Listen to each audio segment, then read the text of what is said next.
Hello everybody, good evening and welcome to the United Stand. This is your latest Manchester United news as Ten Hag sends a big warning to Manchester United superstars that basically he will not be taking the behaviour that other managers have endured at Manchester United over the last few years. We'll also be talking about a midfield crisis. Apparently Declan Rice is impossible for United, which may lead them towards Calvin Phillips, which I do want to talk about. I'm not saying it's a bad signing, but I don't think it's the best signing we can do for value for money. But we'll talk about that. Also, the game tomorrow. Laurie Whitwell from The Athletic saying that Maguire may well not start and a couple of people might not start as well. We'll delve into that. Lots to get into tonight. Plus, it's a Friday night. I do feel that it's been a challenging week, but ultimately I think it's a positive week with Ten Hag now confirmed as the manager. There's a lot to digest and, get your questions in a little bit later in the show. We'll go into that as well. Welcome to the Members Club. William Rees, thank you very much for joining. There you go. Shout out there. So, let's dive straight into this. Some direct quotes from Ten Hag talking about Manchester United. Really big quotes these are. I was very impressed with Rangnick's press conference earlier. If you've not watched the press conference reaction, you can check it out on the channel. But this is from our new manager.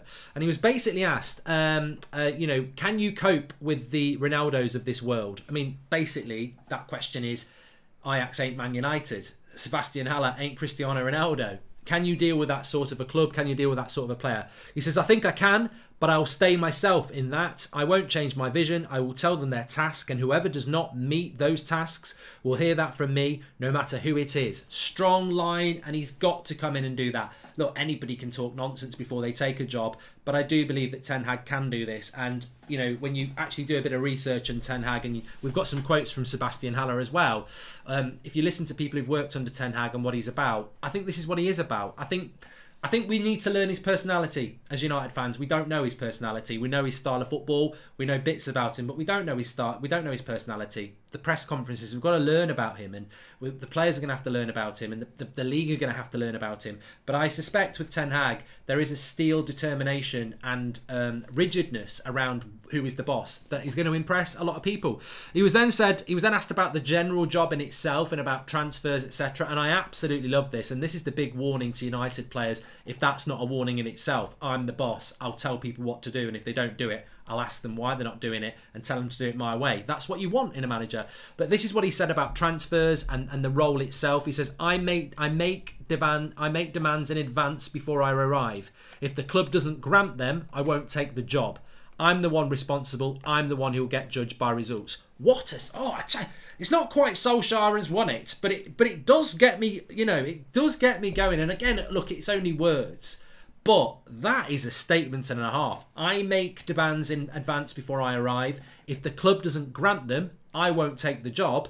I'm the one responsible. I am the one who will get judged by results. Don't you just love that? Basically, I'm the boss. And look, I think that... welcome to the Members Club, Robert, and welcome to the Members Club, Brandon. Thank you very much for joining. I think some people will say, well, Ollie probably said this. Ralph probably said this. Mourinho probably said this. Maybe they did, but I don't know whether they said it to that extent. Maybe they did, maybe they didn't. But what I like about this is, although it's like, yeah, go on, Eric, we're behind Eric and all this, we are. It works both ways, because when a manager says, I wouldn't have took the job if I wasn't making the decisions, and I'm responsible, I'm the one who will be judged. If he has signed a contract and he's not making the decisions, well, that's his mistake. You know what I mean? We're all behind him, but he's also come out publicly and said he's took this job because he's got control and he's the one responsible. And you want that. It cuts both ways. You want a manager that isn't going to hide behind puppets on a string or board or what do you think. You want a manager that if he makes mistakes, they're his mistakes. And if he has success, it's his success. So I like this. I mean, look, some people like it because they'll go, oh yeah, he's got total control. He's going to screw the board. He's going to screw the players. I don't think that is the case. I think he's got enough control that he's happy with, but he's also got control. We know so many managers that have had their arms tied behind the back. So I'm encouraged by this. Welcome to the Members Club, Ken. New LG song. Today, Mark, better days, says the Stone Roses. Not listened to it yet, actually. Not listened to it yet. But great expectations, yes, Paul. And I'm encouraged by it. There's a couple of other quotes as well. He said that, I don't want to be a ruler. I will work together, but having a say in transfers is a condition for me. So that's an addition to that. He doesn't want to be a ruler. No, he doesn't want to be a ruler. I said this morning. At Ajax, he wasn't the ruler. He worked with other people, but he has to have responsibility, as he said. He has to be able to make demands, and he has to be listened to, and that's all that. And he said that in relation to Ajax, I think with me in charge, I made Ajax play the Ajax way, with always the intention to play great and to play good, with adventure and beauty. There is a bigger winning mentality here now, and you know, this is music to the ears as well. Of course it is. But here's a few quotes from Sebastian Haller. So Sebastian Haller was at West Ham. He was a flop. He's gone to Ajax. He's played up front. And what I would say about Sebastian Haller is that Ajax, the first team under Erik Ten Hag, the first team that was the successful team, basically played with a bit of a false nine. Tadic used to play up front. Then this season they brought Sebastian Haller in and started using people like Anthony and Tadic to whip crosses into a target man. So it shows adaptability, shows being able to play a different way. This is what Sebastian Haller had to say. Ten Hag has just said to the Ajax squad he's going to move. It's a professional. We need to finish the season, and he's aware of it. He's really focused on this goal first. He's a top coach. Is always good for the Premier League. Nothing is easy to say before, and it will depend how the team will go, the confidence they have, and the freedom he will have. So, you know, look, Sebastian Haller has got a lot out of his time at with Erik Ten Hag. He said that on working with Ten Hag, it's like working with someone really professional who's into his job. Nothing is random, and he's ready for every situation. He will give safety to the players. I think it's just very, very interesting to see what we're going to get out of Erik Ten Hag. But I do like a manager that's not there to, you know, with all due respect, I think Jose Mourinho, we always heard it was his way. He didn't have cliques. He had his favourites, and he treated everyone else like, you know, below him. That's the style of management. Ole Gunnar Solskjaer, everyone was his mate. Everyone was his mate. And now I think hopefully we've got something in between where you can win Ten Hag's respect, but you've got to win it and you've got to earn it, and you're not going to do it just because you're part of the mates race. So I think that this is going to be a real wake-up call for our players, and I would take it as a warning if I was a United player, because effectively I think under Solskjaer it was a bit of a holiday camp. I mean, one of the things you always used to hear this from people within the club, in the media, Solskjaer's put a smile back on everyone's face at the club, and he did put a smile back on everyone's face, but he didn't win anything. And by putting a smile back on everyone's face, we lost that winning. Well, we didn't have it in the first place, but we became unaccountable. We became inconsistent, and I think that's not what Erik Ten Hag's focus is. If someone's got a smile on the face, let's put a smile on a player's face because they're winning. Let's put a smile on a player's face because they're building their CV. Let's not put a smile on a face because they're doing little, you know, piggyback races at training and, you know, going out for a meal together. This is a professional football club. Welcome to the members club, Timmy. And do you think instead of going after Rice and Tchouaméni, United should go for a pair like Phillips and Neves, or even Bissouma and Neves, says Mohammed? Well, we're going to talk about this right here, right now. I want to talk about this. So great opening to the show about Erik Ten Hag there. A massive, massive quote. And if you've tuned in a little bit late, I will just give you it again because this is the one that really captured my imagination. So he said this: I make demands in advance before I arrive. If the club doesn't grant them, I won't take the job. I'm the one responsible. I'm the one who will get judged by results. So it's all we want to hear. It's all you want to hear. So we've got an update coming in relation to Harry Maguire from Laurie Whitwell and potentially him not playing tomorrow, which we'll talk about. But I do just want to talk about Starry. MZ says that Rice has refused a new contract. There was another Starry from somewhere else. I think it was The Athletic or something. Maybe misquoted there, saying that West Ham will not sell Declan Rice this summer, but might let him go next summer. I believe Declan Rice will leave West Ham this summer because he wants to leave. He wants to move. But if West Ham win the the Europa League, and he lifts the trophy, he's the captain, and then they're going to be in the Champions League next season. Welcome to the Members Club, Scott Metcalf. Thank you very much for joining. So let's just say we don't get Tchouaméni, which we're not going to get Tchouaméni. He's going to go to Madrid. Let's say we don't get Declan Rice because he's too expensive, or he goes to Chelsea, or he stays at West Ham. Where are we left there? Because one thing I will say is that when you look at all these centre defensive midfield options, there is no doubt in my mind that when you look at everything from successful defensive actions to passes per game, aerial duels won, key passes forward, wherever you want to go with this, Tchouaméni and Rice are the standout two. They're up here. Doesn't mean they're going to be successful, but they are the two elite targets. Declan Rice and Tchouaméni are the best two. If we get neither of them, you drop down. Now, a lot of people are talking about Calvin Phillips at the moment. I like Calvin Phillips. I don't mind Calvin Phillips.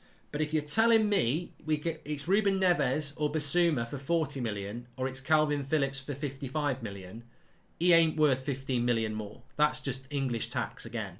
So I don't mind Calvin Phillips. I just worry about Calvin Phillips being another Wan-Bissaka, where you overpay on an English talent who actually, if he had a Portuguese passport, you'd get for 40 million.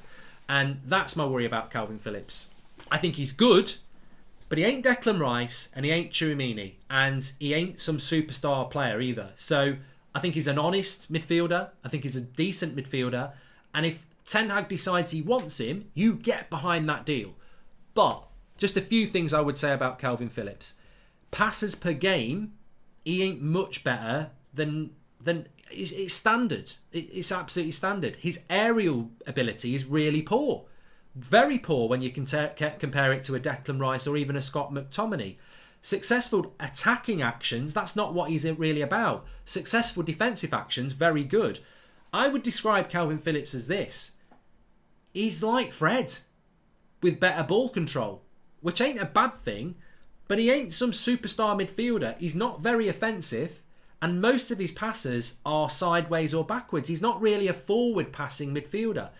I think if you drop Calvin Phillips into that team, you're going to get somebody that's really going to cover your defence really, really well, which is what we want. I don't think he's somebody who's going to put his foot on the ball and dictate the play. Now, Declan Rice is, and some other options are. Ruben Neves, I think, is a bit like that. It's about what you want, and I've seen a lot of people talking about it today. And if you're not going to get a Declan Rice, or you are going to get a Declan Rice, or you are going to get a Tchouaméni, I think we need a two. I think we need to play with a midfield two. Now, if you get Calvin Phillips and you playing with Scott McTominay, you've got the same problem we had last year. Two very energetic midfielders, but neither of them can play the forward pass. I like the idea of Calvin Phillips, but I don't think he's any better than a Basuma or a Neves or a Polina or any other option that people want to suggest. But I think he's more expensive. If we're going to buy Calvin Phillips and he's going to be available, I think the Muppeteers said this earlier, for 40 million quid, I'll take him. For 55 million quid, I think we're overpaying for somebody who's not better than Basuma or Neves. So that's my thing. I'm not writing him off. I just don't think, I think it's a big drop off from Rice and Tchouaméni to spend 55 million quid on Calvin Phillips. I think it's too much. And I think what worries me about that deal is that we've done this before. I think Wan-Bissaka is the best example. Wan-Bissaka was a decent right back, but he wasn't a 50 million. He was probably 35 max, and we spent 50. Calvin Phillips is a decent option, but he ain't a 55, 60 million pound midfielder. He's a 40, 45 million pound midfielder. And if I'm absolutely blunt, if we get Calvin Phillips and Arsenal get Basuma, I think Arsenal get the better deal. But, you know, ultimately, it's not what I think, it's not what you think, and it's what Eric Ten Hag thinks. And if Eric Ten Hag goes for him, then we have to back the deal. Rudiger, Dembele, Kamara and Mazzarri from Ajax are all free this summer. Would be shocked if we get two of them. No chance we will spend 100 million on Rice, says Sean Turner. Welcome to Members Club, Ubara. And how feasible do you think it will be for Ten Hag to recruit the right mix of young and veteran players that makes a balanced squad, says Stephen? Look, all I can say is there's absolutely no negativity in my soul about what we're going to do. I'm very happy with Eric Ten Hag as the manager. And to be honest with you, if we buy Calvin Phillips and we buy Harry Kane and we buy another English centre-back, I'd be very surprised, but I'd go, well, that's what the manager wants to do. So I don't really care who he signs, because I don't want to be that person who starts picking faults in what the manager does when he's not even managed a game. And he will buy 4 or 5 players before he's managed the game. So if he decides that Calvin Phillips is the man and Harry Kane's the man, I'll be surprised by that. But you've got to back it. But as I said, I mean, I can just... I love you, Mark. I would have taken a bullet for you, says Andre. Oh, what a lovely thing to say. But I've got Y-Scout up, so I can actually just give you a little bit of stats here. So successful defensive actions per 90. Declan Rice, 9.3. Calvin Phillips, 11.5. Conrad Lehmer at 10.8. and Ruben Neves 9.6. So straight away, defensive tenacity, go and win the ball. Calvin Phillips is better than Rice. He is. He's better than Rice. But McTominay's better than Rice because he's 9.4. Defensive duels per 90, 5.8 for Declan Rice, 10.4 for Calvin Phillips. Nobody's even near him apart from Conrad Lema, who's got 12.0, so which is basically 12. Defensive duels won, 62% for Declan Rice, 59% for Calvin Phillips. Aerial duels won, 55% for Declan Rice, 63% for Scott McTominay, 62% for Basuma, 38% for Calvin Phillips. So Calvin Phillips, for me, is a defensive go-getter who goes and tackles a lot, who's not particularly good in the air. That's the defensive side of his game. What about the offensive side of his game? Successful attacking actions per 90, 2 per 90 for Declan Rice, 2.1 per 90 for Scott McTominay, 1.1 for Calvin Phillips. He hasn't got much of a defensive output. Conrad Lema, 3. So Conrad Lema's a box-to-box. I'd love to sign Conrad Lema. 2.2 for Basuma. Now, passing is what I really wanted to talk to you about because obviously we want a defensive midfielder that can win the ball back and then do something with the ball. Passes per 90, 54 Declan Rice, 40 Scott McTominay, 49 Calvin Phillips, 58 Ruben Neves. Accurate passes per 90, 92% for Declan Rice, 88% Calvin Phillips. Forward passes per 90, 15 Declan Rice, 13.4 Calvin Phillips. Accurate forward passes, 87% Declan Rice, 72% Calvin Phillips. So I think, as I said, I've given you a few stats there, but Declan Rice is up there, Calvin Phillips is down there, McTominay's even lower. There's a lot of mid-table CDMs you could go for. Ruben Neves, Basuma, Calvin Phillips. For me, Calvin Phillips is a very tenacious go and win the ball back player. I don't think he's got much of a passing range. He's not particularly good in the air. It's very close between Phillips, Neves and Basuma for me. If they're all 40 million, take your choice. If they want 55 million for Calvin Phillips, go for one of the 40 million lads. That's all I'm saying. But that's only my opinion. Hi Mark, how can every TV radio pundit say Erik Ten Hag having no Premier League experience is a serious problem and not realise neither Pep or Klopp had it, says Joe. Well, thankfully it was never an issue because, it was a silly comment about Premier League experience. What do you think of Alvarez, says Ruben? I presume we're talking about Alvarez from Ajax. Look, there's only 2 players I'd take from Ajax with any certainty, and that would be probably Timber and Gravenberch and Anthony. Yeah, I'd probably take him as well. Alvarez is okay, but not every Ajax player is going to be a top player. But again, if Erik Ten Hag brings Alvarez with him, I'll go yes. I have faith in what the manager wants to do. If he says Calvin Phillips is the man I want, I'll say yes, let's do it. Hannibal starting for the under-23s just means more of the same crap tomorrow, says Stuart Walker. Okay, let's move it on because I want to delve into a lot of your questions tonight as well. So, Laurie Whitwell has basically said that there's a chance that Ralph Rangnick is going to take Harry Maguire out of the team tomorrow. A combination of reasons, really. One, obviously, because he's not been playing well, but probably a bigger reason is for the email incident that's occurred where he's been threatened. I actually said this afternoon, I don't know, apparently Harry is travelling down with the squad. I personally think if he's being taken out of the team because of what happened, why is he travelling with the team? As I said, in January, Victor Lindelof had a very traumatic family incident where people actually did break into his house where his family were there. He didn't play. He lost his place and he didn't get it back. I personally think that, well-being of players is more important than football matches. And look, I wouldn't have started Maguire in this game. I don't think many people would have started Maguire in the game because of how he played against Liverpool and how he's been playing in recent weeks anyway. But there's an opportunity here to say, take the weekend off, come back for the Chelsea game, be with your family, don't think about football. But apparently he has travelled down with the team.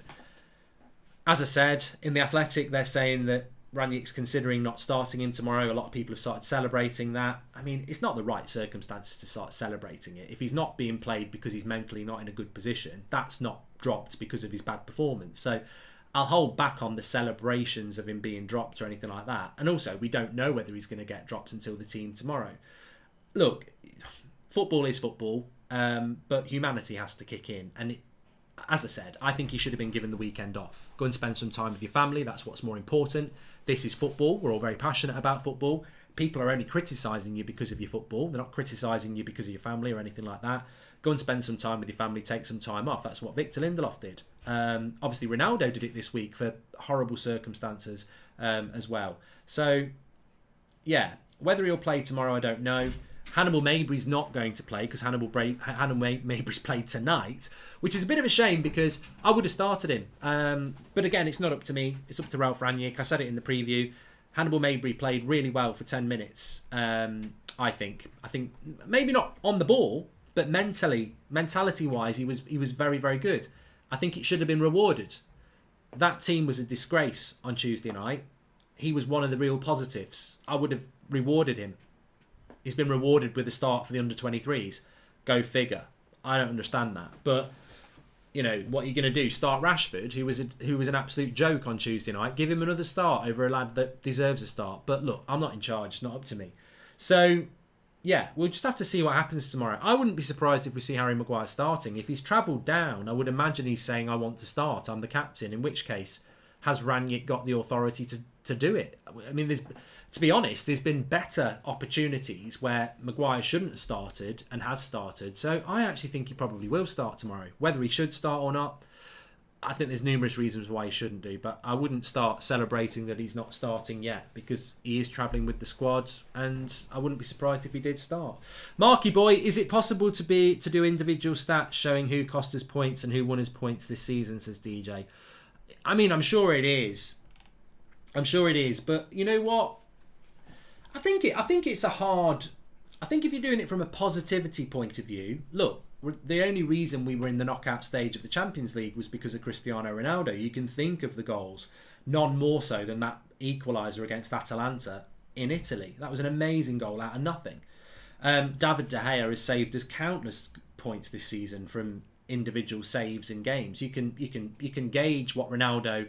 You know, Ronaldo's hat-trick against Norwich, we wouldn't have won that game without him. Ronaldo's hat-trick against Spurs, we wouldn't have won the game without him. So you can see the positives, and they are very few, of what Ronaldo and what De Gea have done for us this season. But I think in the negative, to go and start saying, well, that goal was Bruno's fault because he lost the ball there. That goal was, Maguire's fault because he wasn't marking his man. That goal was the left-back's fault.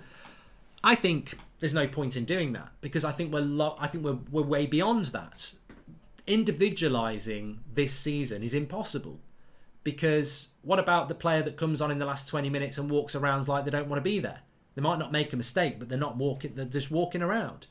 I think it's a collective. There's a collective set of players this year that have caused this season, and I don't think there's much point in individualising it because you can individualise the positives, and there's only 1, 2, maybe 3: Sancho, Ronaldo, and obviously De Gea.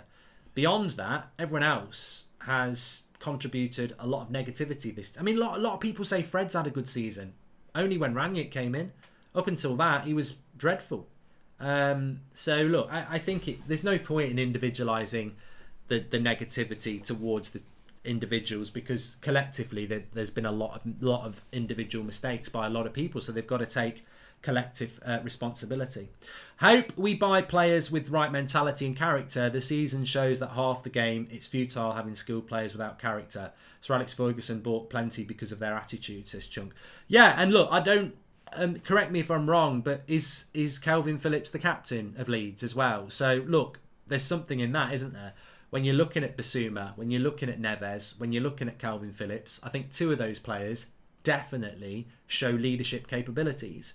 I don't know who the captains are of Leeds and Wolves. Doesn't jump to mind. But leadership mentality is very important. If you can get a player that's talented and is the right player for you, but has also got leadership capabilities, that's great. I mean, look, the obvious one there is Declan Rice. I mean, he's the captain of West Ham, isn't he? And he's in his early 20s, and he's also a very good CDM. It ticks 2 big boxes. You can see why he's the priority. Eric Ten Hag is a win-win for the board. Good PR for listening to fans. If he fails, they can skip the blame and say it was for the fans, says David Briscoe. Yeah, look, you're absolutely correct there, David. I think Ole Gunnar Solskjaer was pretty much the same, wasn't it? Ole Gunnar Solskjaer probably got... I think Solskjaer maybe got a year too long. If you think about Remember when we lost to the Turkish side? Was it in Istanbul? And we'd had a bad start to the season. They were talking to Pochettino, and then on the Saturday lunchtime we beat Everton, and Ollie lost his shit. And he stayed in a job, and we got second place, and we actually ended up being top of the league in the January. I think maybe he should have been sacked after that Istanbul game, but I think the reason he didn't get sacked is because he was the fans' choice, and the board knew that they could stick with him and not get any criticism. I think you're right. I think with Erik Ten Hag, if it goes wrong, the board won't get a lot of criticism because it was what the fans wanted. So yeah, you're probably right. But look, I don't want to talk about Erik Ten Hag getting the sack. As I said this morning, I'm not going to sit here and promise you that I won't say Erik Ten Hag should be sacked at some point in the future, because that's idiotic. What I will say to you is I will not be saying Erik Ten Hag should be sacked any time before Christmas unless something ridiculous happens, like we lose our first 12 games. There will be bad results. There will be challenging times. But everybody I've spoken to and everybody I've listened to has said that... And look, a great point. Gary Neville said it today. He was talking about how patience is key. And I think we do need to be very wary of what ex-players say in the media, because as I've said, Ole Gunnar Solskjaer got a very, very, very, very big protection from them ex-players. But I remember Mourinho and Van Gaal didn't.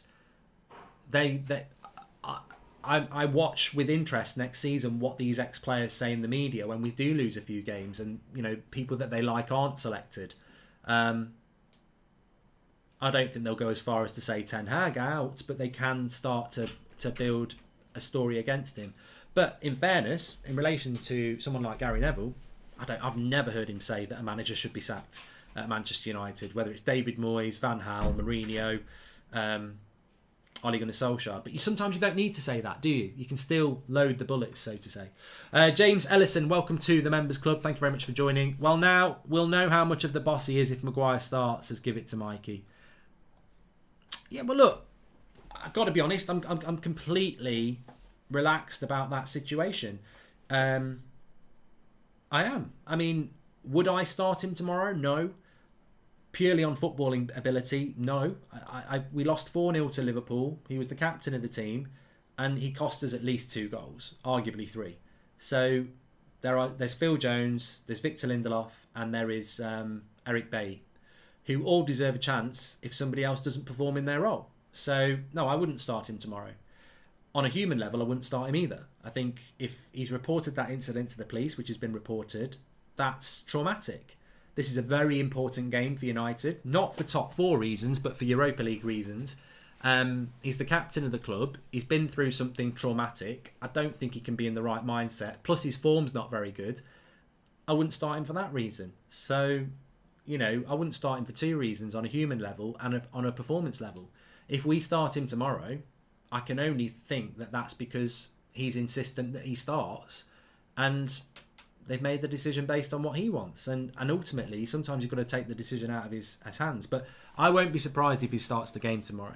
I won't. And that's why I'm not going to start saying, oh, he should start or he shouldn't start or anything like that. Because ultimately, we've seen plenty of these decisions at this football club over the last 18 months. Way before Ranić came in, we've seen certain players being picked over other players. And look, to be honest, to be fair, a year ago, Maguire got injured ahead of the Europa League final, and many of us thought that was bad news because he was playing well. He was playing well. And I always felt that Eric Bailly should be playing with Maguire and not Lindelof, but Lindelof always started. It was always Lindelof and Maguire. So it's not always been Maguire or Rashford that get preferential treatment from the manager. It has been other people as well. McTominay and Fred over Donny. That was going on not too long ago. Unfortunately, and that's why I liked what Erik Ten Hag says, but he's got to follow through with it. He's the manager, he does it his way, and he's going to pick the right players. For 18 months at this club, we've had some very weird team selections. Whether it's Wan-Bissaka starting every week over Dalot, whether it's Luke Shaw starting every week over Tellez, whether it's Fred and McTominay starting every week over people like Pogba and Donny, whether it's Maguire and Lindelof over Bailly. These things have been going on for a long, long time at this club, and it needs to stop. There needs to be a change. I don't think you can individualise it and say one player gets treated better than others. There's loads of examples of it. And look, sometimes someone like Telles comes into the team and you go, actually, Luke Shaw's a lot better. That's not the point. That is not the point. If you're playing Luke Shaw every week and he's playing badly and you've got another left back, give the other left back a go. If he comes in and doesn't play well and you go back to Luke Shaw, no one's going to moan about that. Donny van de Beek should have been given a run in the midfield ahead of Fred and McTominay. They were playing terrible at the start of this season. Never got a run in the team. If he'd have had a run in the team and been crap, people would have gone, well, let's bring McTominay back. But the reality is he never did. We need to see that happening. Do you see Ahmad, Van der Beek and Martial in the Ten Hag team next year, says Irfan? Yes, no, maybe. Donny, yes. Martial, no. Ahmad, maybe. Since he can't sell all the players, how does Ten Hag even begin to get those who will stay to have the right mindset when they have shown they quit, says Stephen. Very, very difficult job. Jacob, welcome to the Members Club. Ashley, welcome to the Members Club. Jay, welcome to the Members Club. Thank you very much for joining. It's very difficult. It's very difficult to get these players, to turn this around for these players. I agree. And I think that that's going to be a really hard job. I'm not going to sit on the fence with it. I believe Ralph Rangnick knew he wasn't going to be the manager by he just said he wanted the job to get the players going. Didn't work. Club's a mess, says Mario Franco. Welcome to the Members Club, Daniel. Kia says, why all this talk of United talking to this and that player before Erik Ten Hag is even through the door? What's the point? Does he want control over transfers, says Kia. Great point there. And Mark, check out Schlotterbeck, one of my favourite players. One of my favourite Bundesliga players this season, possibly ready for the next step. Underrated, credit me. I know who Schlotterbeck is, mate. He's going to Dortmund, and he's going to Dortmund with Adeyemi, who's another striker that I actually really like the look of. So, I think not everybody does this, but I think it's impossible to know everybody in world football. It's like that Enzo Fernandez at River Plate that people talk about. I mean, to be honest, I didn't know much about him at all. But you do get to know these players that people will go, who? And they're sort of like your... I always liken it to Coldplay. I remember listening to Coldplay's album way before anyone else listened to it, and I was like, oh, they're really good. I mean, people would laugh at that now, but it's like unearthing your own gem, isn't it? And Schlotterbeck is good, but he's off to Dortmund, and Adeyemi is good, but he's off to Dortmund as well. Mark, do you think Ten Hag will rate De Gea, says J-Lings? I'm just starting to write down some of these questions here. Right, okay, so let me go back to the other one. In relation to how Erik Ten Hag sorts out these players, Anish says, just got the news that I got my dream job and I wanted to share with you. Low-key, you've been family to me. It's a pleasure to be a United Stand member, says Anish. Well done on your job, mate. Everyone say well done to Anish. Hi, Mark. When are you shaving your head? Bold. In support of our new manager, says Omar. When he wins the league, we'll all do it. If he wins the league, we'll all do it. Aside from the physical effects of overplaying people, there is the mental effects like stagnation and burnout, says Emily Derry. Well, Ollie was the king of that. He did it to Rashford, he did it to Maguire, he did it to Shaw, he did it to Bruno. You're absolutely right. Those players, Bruno especially, just got burnt out from last Christmas. But look, yes, somebody asked a very good question about the toxicity in the fan base, in the club, and the players, their ability to blame others, stab people in the back, leak stuff to the press. Some of those players are still going to be here next year. 100%. We won't be selling all the players that have been a problem this year. So how does Erik Ten Hag deal with that? Divide and conquer. I remember Incy talking about this on one of the shows a few weeks ago. Divide and conquer. Ten Hag is not going to get rid of all the problems. And to be honest with you, most Judas characters who will stab you in the back will smile to your face at the start anyway. They're not going to... The whole point of being a backstabber is that you don't know who's doing it. So when Erik Ten Hag turns up for the first day, everyone will be smiling. Oh, yeah, how you doing, mate? Yeah, I'm one of the good guys. Then when they're not getting picked, or their mate's not getting picked, they'll start stabbing him in the back. That's how it works. So how does Erik Ten Hag deal with that? Well, first of all, he speaks to Ralph Rangnick and finds out who it is. And he speaks to a few other people and finds out who it is. Then he keeps an eye on him. But what he also does is he brings 5 or 6 players in that are his players, that aren't impacted by them.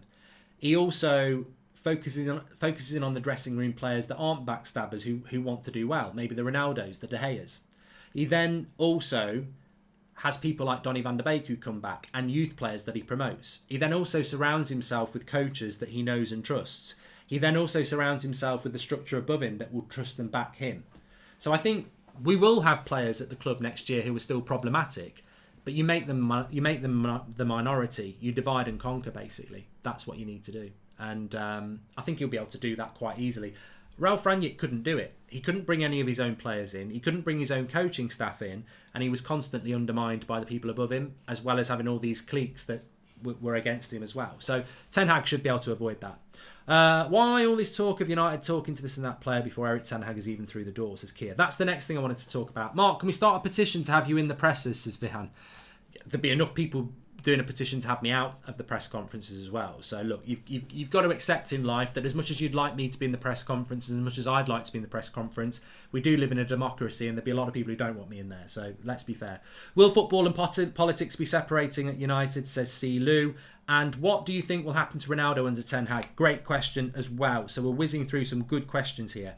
So let's go back to Kia's question, who said, why are United talking to all these players before Erik Ten Hag has come in through the door? Well, we spoke to Akanji, we've been monitoring Nunez, and we've been trying to do something with Calvin Phillips before Erik Ten Hag had even been interviewed. So, yes, why are United doing that?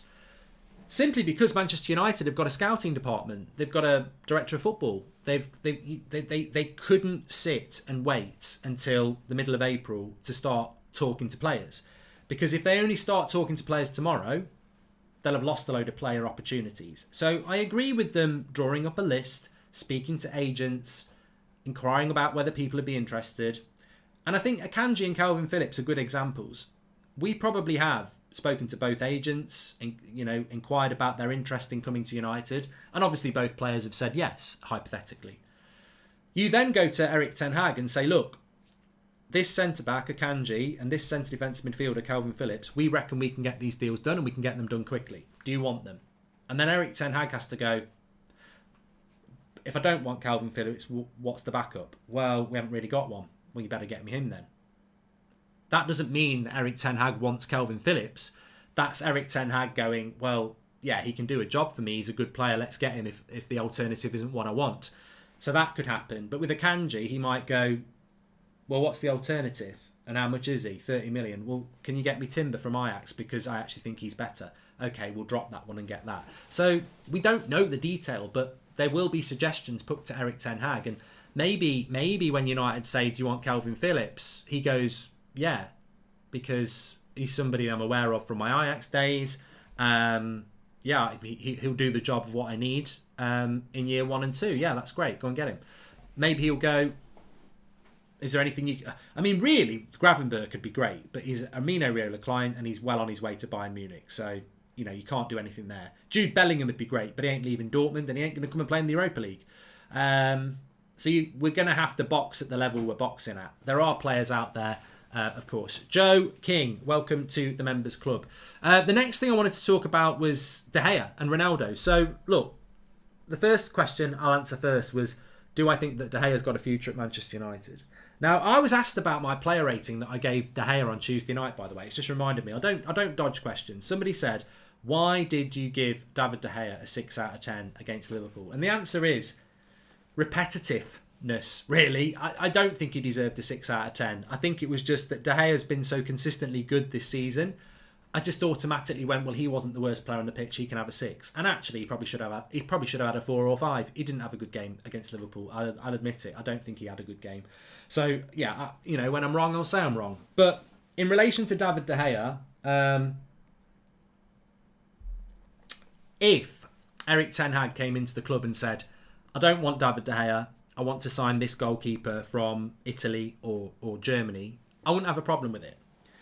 If he's going to come into the club and say, I don't want to use David De Gea, I want to use Dean Henderson, I just don't get that. I just don't get that. I do not think on many levels Dean Henderson should be given an opportunity at United. He's been a problem at the club for the last year. We'll leave it at that. He's not been happy at the club, which is problematic. And I don't believe he is this great goalkeeper that everyone thinks he is just because he can kick the ball better than David De Gea. I think he was given a big opportunity at the end of last season, and I thought he made some really bad choices because his mentality was completely wrong. He was trying to do things that he didn't need to do to try and impress.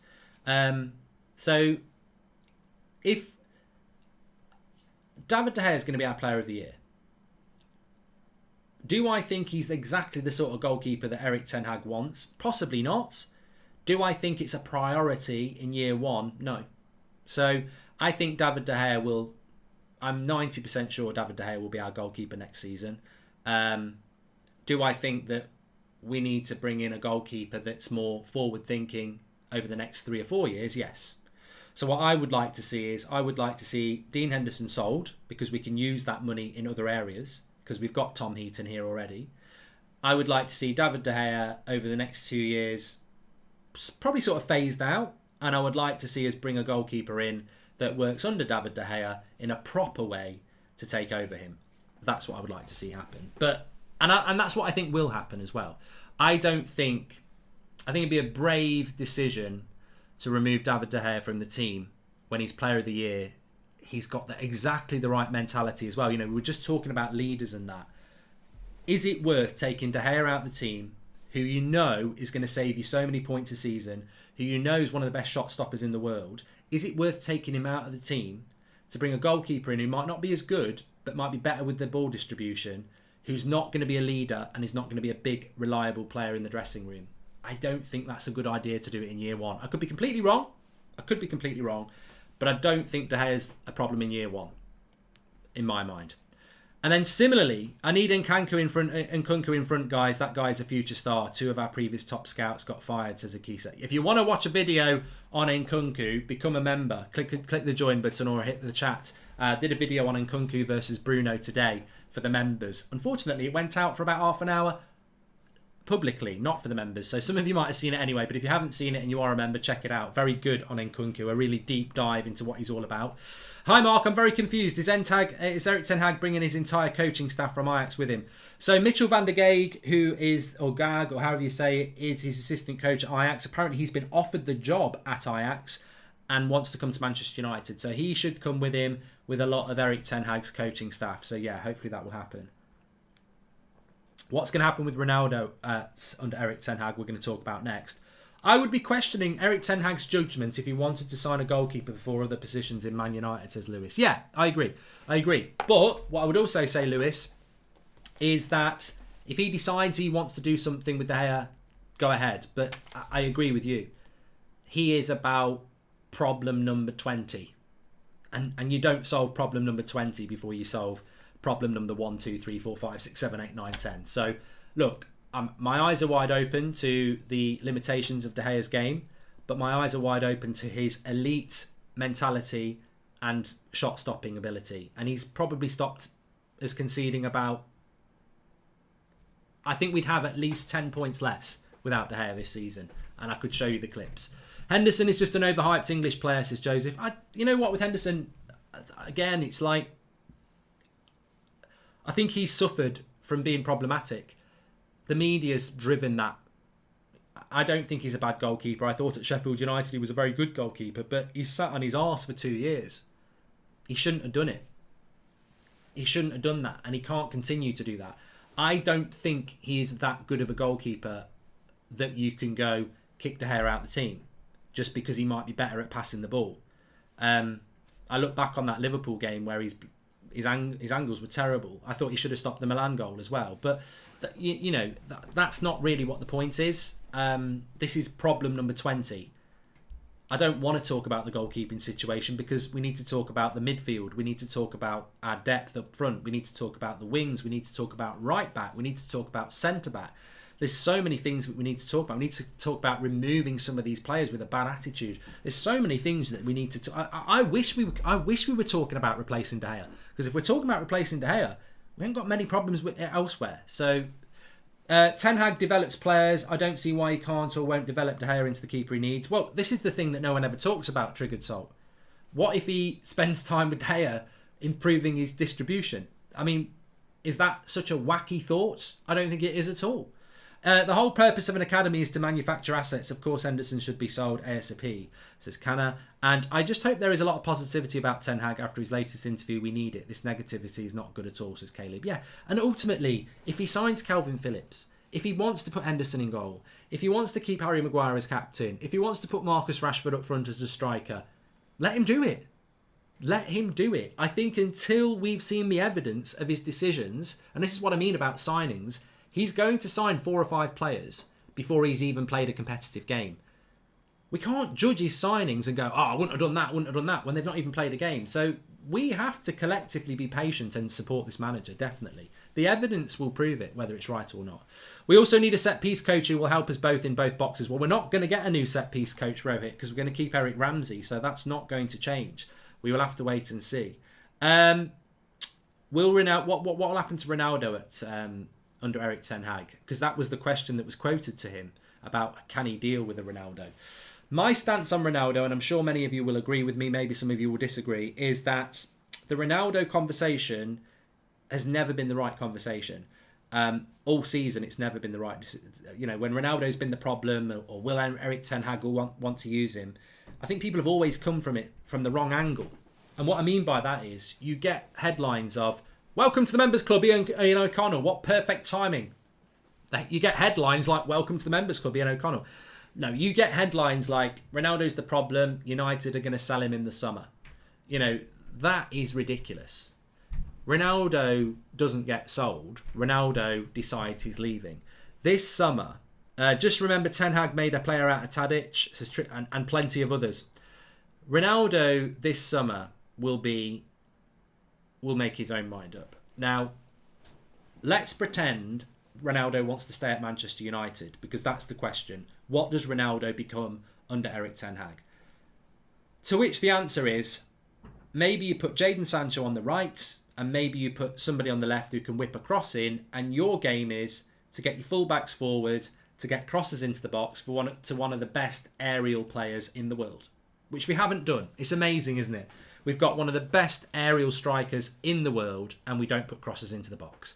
So maybe if Ronaldo stays, Eric Ten Hag says, Sancho, I want you back on the right to whip natural crosses in with your right foot. I want someone from the left to do it from the left. I want Luke Shaw to bomb forward, and I want Dalot to bomb forward. And a lot of what we're going to do this season is whip crosses into the box, because it's worked well for me with Ajax. Maybe he does that, and Ronaldo's a success. But if Ronaldo stays, he's got elite mentality. He's not a troublemaker. The only trouble he makes is his quest to be successful. As a player, as a manager, that's a dream. He's also an elite goal scorer still. So if he stays at the club, I don't know why people are going to go, yeah, Eric Ten Hag's not going to want to use him. It's like, you've got a Vauxhall Astra on your drive, and the neighbour says, I don't want to use this Ferrari anymore. Do you want it for the next year? Actually, I'm fine. Don't worry, I'll pay the petrol. I'm fine. I don't want your Ferrari. Of course, Eric Ten Hag is going to utilise Cristiano Ronaldo next season. I don't need to talk about whether he's going to drop him, whether he's going to kick him in the reserves. It's not going to happen. Because again, like De Gea, this is a guy that's actually come out of this season with credibility. This is a guy who's got an elite mentality. And this is a guy that's going to make your job easier. So Ten Hag will use Ronaldo and probably have a big smile on his face at the prospect of using Ronaldo. The problem with Ronaldo will come is if in the summer somebody comes forward and says, come to Paris and play in the Champions League, we'll cover all your wages. And Ronaldo knocks on the door at Old Trafford and says, I wish you all the best. I want to go. That could happen. I don't think it is going to happen, but it could happen. And that's for me, if Ronaldo stays, Ronaldo plays. If Ronaldo decides he's got a better option, then maybe we've got a problem. Hi Mark, please list the players you want out this summer, says Len. Oh, you're an arsehole, Len. If Maguire is still captain next season, then have no hopes of improvement, says Varron. But you know what I would say about that? Do I think Harry Maguire should be the captain of Man United next season? No. Does most people think he should be the captain of next season? No. If Eric Ten Hag gives him the captaincy next season, he's the captain next season. Let the manager make his choice. Do you think it's a mistake? Yeah. Let him make the mistake. Or let him prove us wrong. I keep saying this. Wouldn't surprise me if Scott McTominay has a big role under Eric Ten Hag. Wouldn't surprise me if Fred has a big role. Rashford has a big role. Maybe Wan-Bissaka has a big role. Maybe Harry Maguire has a big role. If they have a big role and we're successful, so what? So what? De Gea's backline is totally to blame for his exposing his flaws. Every pro has flaws, but the point in winning team chemistry is your teammates cover you for your flaws so you can focus on your strengths, says Josh. And Mark, are there any young goalkeepers out there you think the club should think about bringing in to replace De Gea in the future, says Oz. There's about 30, mate. Welcome to Members Club, Ezzy. Yeah, look, I can't name names, but it's like saying, are there any number 10s out there like Mason Mount or Bruno Fernandes or Odegaard? There'll be bloody loads, because that's the modern number 10. The modern goalkeeper is the Edison, the Alisson, the player that is a sweeper keeper that can distribute the ball well. There'll be loads of goalkeepers coming through like that. And I agree, that's what we need to look at. We need to do what we did with De Gea. We need to bring in a young goalkeeper to work alongside De Gea over the next 3 years, so that there is a natural handing of the baton from a young keeper working with an experienced world-class keeper for the next 3 years who work together on a common goal. The problem with the Henderson and the De Gea thing is that I don't sense that there is a common goal there. I think there is a goalkeeper that thinks he should be starting over a club legend, and there's nothing wrong with that, but it's never felt like a natural progression. And Ollie mismanaged it as well. You're for the goal, you're for the cup, and you're for the league. Oh, he's having a baby, you can have the league spot now. Sorry, you've not got it. Oh, you've got COVID, you can have it back now. It was just, as I said, smile on the face, but people knock on the door and say, I want to leave. Don't leave, you've got a big role this season. Send Donny in. I want to leave. Don't leave, you've got a big role this season. Send Derek in. I want to leave. Don't leave, you've got a big role this season. Send Jesse in.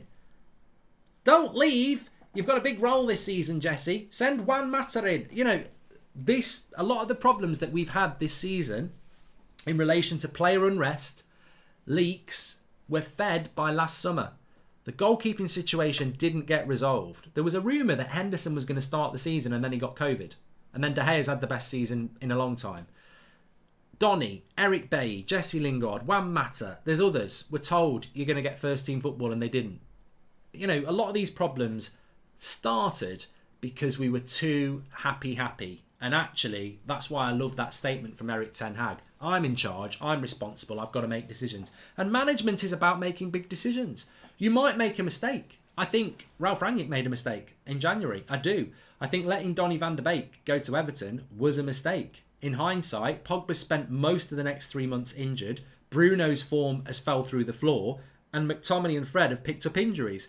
Donny van de Beek would have started quite a lot of games if he'd stayed at United. But in hindsight, you don't know that. But he did make a big decision.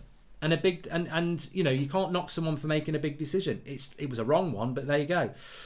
How important is getting a new fitness coach who improves the player's fitness? Also, would you give Rangnick Fletcher's job and Paul Mitchell the director of football? Well, that's not going to happen, Rohit. Welcome to the Members Club, Ryan Pian. That's not going to happen. We're not going to remove Darren Fletcher, and we're not going to remove John Murtagh.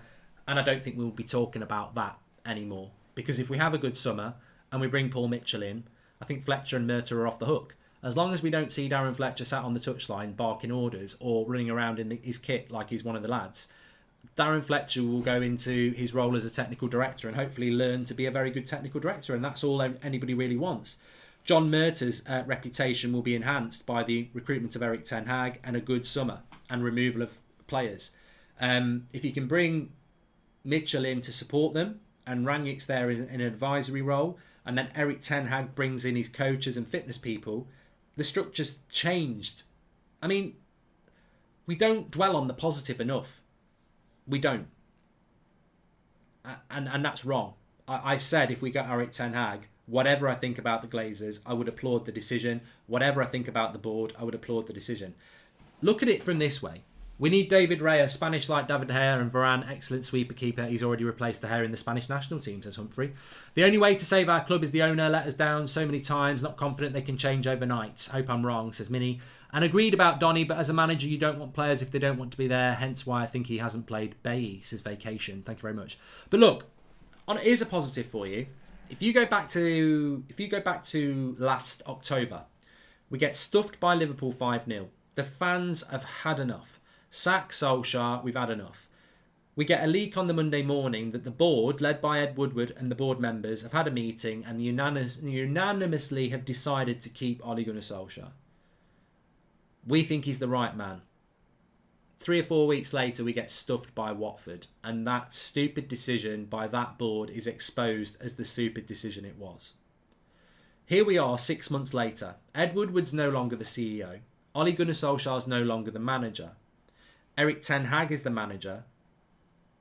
He's bringing his own coaching staff in. There's rumours we're going to get Paul Mitchell as well. And as I said, we've got a new CEO. Suddenly, things look very different to what they did 6 months ago. 6 months ago, we were being run literally from top to bottom by incompetence. We may still be run by incompetence, but things are changing. We have a new CEO.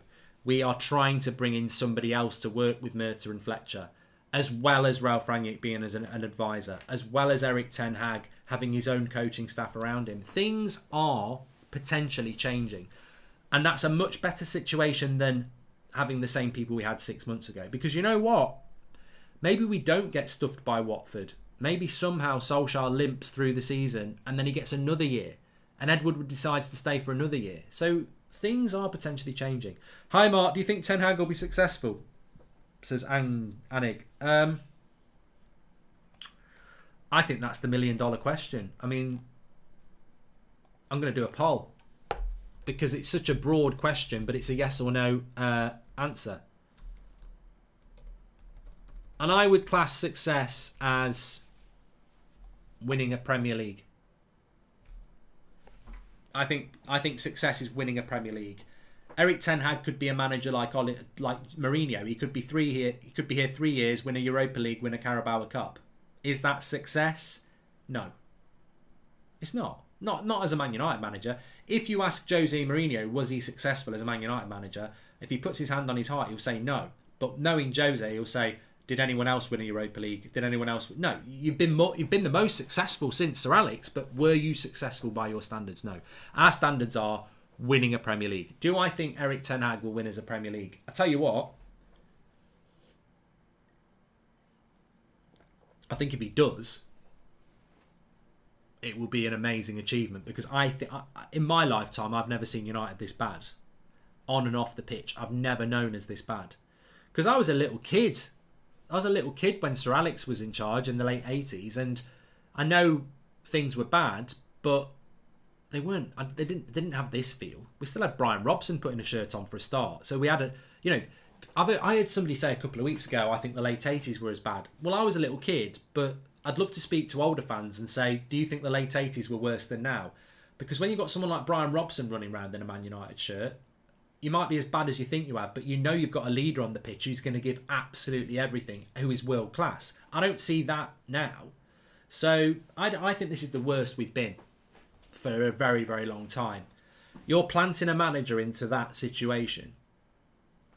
I actually think this United side that Erik Ten Hag is taking over is in a worse state than what Sir Alex Ferguson took over in '86 from Ron Atkinson. There's a controversial take for you. I do. People will say, oh, how can you say that? He's got Ronaldo, he's got De Gea. But money can't buy your love. Those players loved United, a lot of them. I don't know about that with these players. So, will Erik Ten Hag be successful at United? Honestly, I'm going to give you an answer, but it doesn't mean anything because it's such a massive job. What do you think about Ten Hag bringing Edison Alvarez with him? I don't think he will, Yef. I don't think he will. Phillips don't play many back and side passes. He's more vision than Rice, Tchouameni or Neves to when to drop forward pass or through ball. Rahul, go and check the stats, mate. Don't dictate to me what you think because you've watched it. I've just been on a website analysing everything they do for the last year. And he's not better than Declan Rice at that. Statistically, he's not. He's not a better forward passer. His attacking actions are not very good. He's much better than everybody else at winning the ball and winning the ball back, but he's not a visionary. He's not. His aerial ability is not that good either. If Calvin Phillips is the player we're going for, I'll back it 100%. But I don't want to spend 55 million quid on him because I don't think he's worth it. But it's not up to me. I just want to change identity and a style of play, says Anish. You'll get it. Will we be successful under Erik Ten Hag? Oh. Well, I may as well just go with my heart because I've got no idea. I've got to say yes. I can't sit here and go, no, he's not going to be successful. I can't say no. I think it's a ridiculously hard job. I think so much of it comes down to him making the right decisions and the board backing him. That's going to be the key to his success. And I heard somebody say today, I don't trust this board. When they say they're going to give him time, if he finishes 6th next year, I think they'll sack him. Not me. That's what I heard somebody say that today. That's going to be it.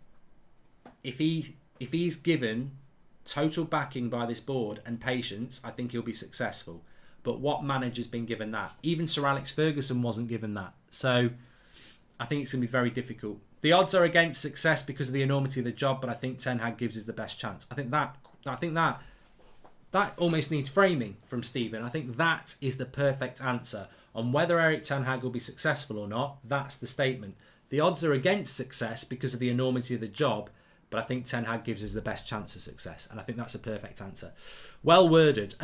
Funnily enough, 84% of you think he will be successful. So there you go. Loving that. Absolutely loving that positivity. Hi, Mark. You might be asking the wrong question. It's not whether Ten Hag will be successful, but will the upper management grow a pair and do its job to support him, which is even better. Sean and Stephen, two very well-learned replies there. Absolutely spot on. Absolutely spot on. Anyway, look, we've got a massive game tomorrow. I'm very excited about it. Ronaldo's back, Varane's back, McTominay's back. So, look, they give us something. They give us freshness. Arsenal played on Wednesday night. Let's see if we can get a bit of a bounce tomorrow. Let's see if we can get something positive tomorrow. We've been saying that for a long time, but let's see if we can. I'm looking forward to it. And let's hope we can get a result tomorrow at Arsenal. So, I will see you tomorrow morning. We will reconvene at about 11:30 for the team news for a 12:30 kickoff. Have a fantastic day, evening, whatever you're doing. Take care. Let's end the week on a positive. It is a positive to have Erik Ten Hag officially appointed. And let's see what tomorrow brings. Thanks everyone for tuning in. I always love the Friday night show. It has a different feel to it. I hope you've enjoyed it as well. Thanks to all our new members, by the way. And remember, if you are a member, we've got a new video that's gone up exclusively for you today, and Kunku compared to Bruno. Deep dive into all aspects of their game. Thanks for watching. Take care. I'll speak you tomorrow. It's going to be an interesting one. See you in a bit.